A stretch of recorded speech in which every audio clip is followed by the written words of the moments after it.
Welcome back to another Film Geek movie review. Today, after the old day job, I am off to check out the new movie, Beetlejuice Beetlejuice. Of course, this is the sequel to the 1985 Tim Burton movie, Beetlejuice. This film has returning actors like Winona Ryder's back, Catherine O'Hara's back, and a new addition to the cast, Jenna Ortega. So what's the plot of this film? Well, it tells the continuing story of the Dietz family at their old house. Now, there's been a tragedy in the family, and so they all get back together for a funeral. Well, while at the funeral, the youngest, played by Jenna Ortega, accidentally opens a portal to the afterworld and walks through. Not knowing how to get a hold of her daughter, Lydia, played by Winona Ryder, calls upon the help of Beetlejuice. Michael Keaton comes back. And then the two of them, or three, I'm not sure how many of them, go into the afterlife seeking out Jenna Ortega.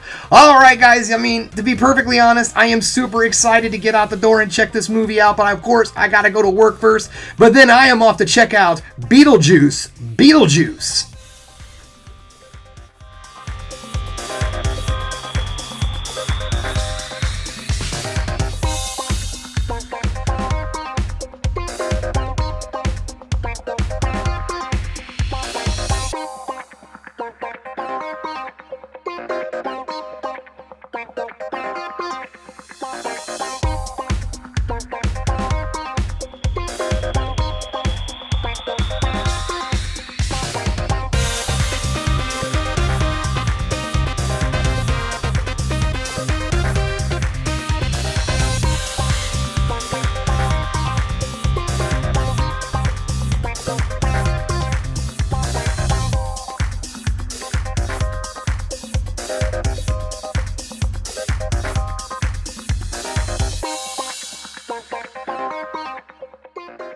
Welcome back, just getting home, and guys, this movie was a lot of fun. I enjoyed it. However, it's not a flawless film. So let's get this started, shall we? We're going to get things started with negatives, then move into the positives to end the video on the ever so important high note.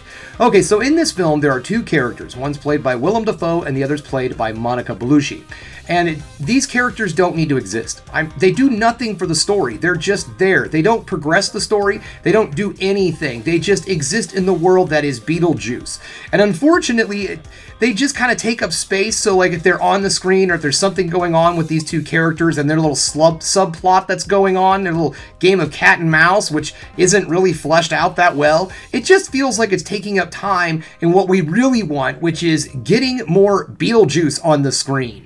And the story itself is also pretty discombobulated, unfortunately. It's not terrible, and it's not incoherent by any means. It's just, there's a lot going on in this movie. And I didn't want to compare the films, but I'm going to for just this one thing here, because they're very different, but the same at the same time. But anyways, one thing that's very different about these movies is the first movie had a solid linear storyline. It's just one thing, one process from beginning to end. Beetlejuice is thrown into it, villain, there you go. That's it. You have these two people who die, they're ghosts living in a house, and now they're trying to haunt people to get them out of their house. They use this guy, it doesn't work out, bada bing, bada boom. Very linear, straightforward story. This story, however, is all over the place. Each one of our characters, one of our main characters at least, have their own little subplots, their own little stories going on. You have Catherine O'Hara, who's dealing with the loss of her husband. You have Winona Ryder, who's going through problems with Jenna Ortega. She's trying to, rekindle her relationship with her daughter. They're fighting back and forth. Jenna Ortega's character's got her own little storyline that I'm not going to go into because it's actually kind of important to the plot and it'd be a spoiler. But let's just say everybody has their own thing going on in this entire film. And it really kind of discombobulates the story a little bit. It's not straightforward. It doesn't deliver it completely coherently. It's just kind of all over the place. But where this film does do extremely well is its cast. Every one of the actors does a great job. So we're moving out of the negatives and we're moving into the positives. Each one of the actors do a great job. Catherine O'Hara shows up. She has some absolutely hysterical moments. Winona Ryder, it's great to see her in this role. Again, she does a good job of playing more of a grown-up character, and where someone like Lydia and the things that she went through as a child, where that character might end up someday. And then you have Jenna Ortega's character, the daughter of Winona Ryder. And I like the fact that they give a very distinct character to this person. You know, they could have had Jenna Ortega just be a copy-paste version, a modern goth girl, if you would. But they decided to go a different route and give the character a completely different reasons for why she's doing what she's doing. And it does give some very good distinction and characterizations to the character. And she was a very good welcome to the cast. Everyone in this film does a great job. But if there's one person that I have to put the big old medal on, it's going to be Michael Keaton. It was almost like he hadn't even left the role of Beetlejuice.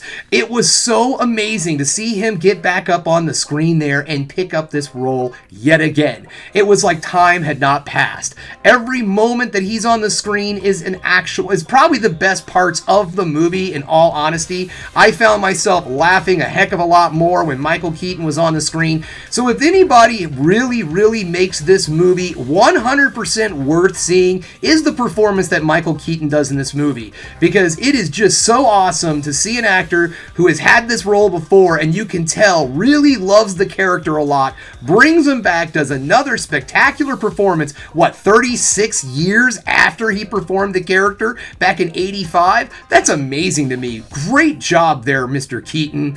All in all, this film is very funny. I did find myself laughing at scenes that weren't just Michael Keaton. There are some other moments. He didn't carry the entire film, in my opinion, but he did have some of the better moments. The jokes do land. There are a few that you're just kind of like, okay, we're doing this. There's some fun cameos that pop up in this movie. There's some moments of nostalgia that pop up, but it's not heavy-handed. It's just neat little Easter eggs that are back in the background. I think I might have saw something paying homage to the cartoon series, but I didn't watch the cartoon series a whole awful lot, so I'm not 100% on that. But yeah, little things like that littered throughout this film. One more thing that I also feel really set this movie aside is it doesn't rely on sloppy CGI like most movies do these days. There were definitely scenes with CGI in it, but this film uses practical effects very heavily. And what I loved about that is it certainly made this film feel like it was in the same universe as the previous film. It had the same type of effects, it had the same kind of makeup looks, all of those moments and everything were there. It was nice to see some more of the afterlife also, diving into that world a little bit more. So this film is fun, it has some great jokes, it has some amazing performances, and all in all, I do feel that this is a fairly solid legacy sequel. It just has a few minor problems that you might find be annoyed with. But all in all, guys, I would have to say that this was a very solid get out there, support this film in theaters, and check it out. Maybe even pack up the old minivan with those kids, well, you know, the appropriate age. This is PG-13. Oh, that's something else I forgot to bring up too. This is a hard PG-13. There's some effects in this that I'm like, I don't know how they got away with this at all, but I'm loving it. So yeah, just to give you a little bit of a notice there are some, like I would like to say, hard PG-13 gore moments in this movie. There's some decent little scares also, so on and so forth. But all in all, guys, I think this is a fun, appropriately aged family film to get out and enjoy. Alright guys, well that's all I have for you today. Thanks again for checking out the Film Geek. If you liked what you saw here today, go ahead and subscribe to the channel, ring that bell for notifications, and give me the old thumbs up so I know you like what you're seeing. And if there's one more thing you can do, folks, that is keep watching movies. You know I'm gonna. Beetlejuice. Still didn't work.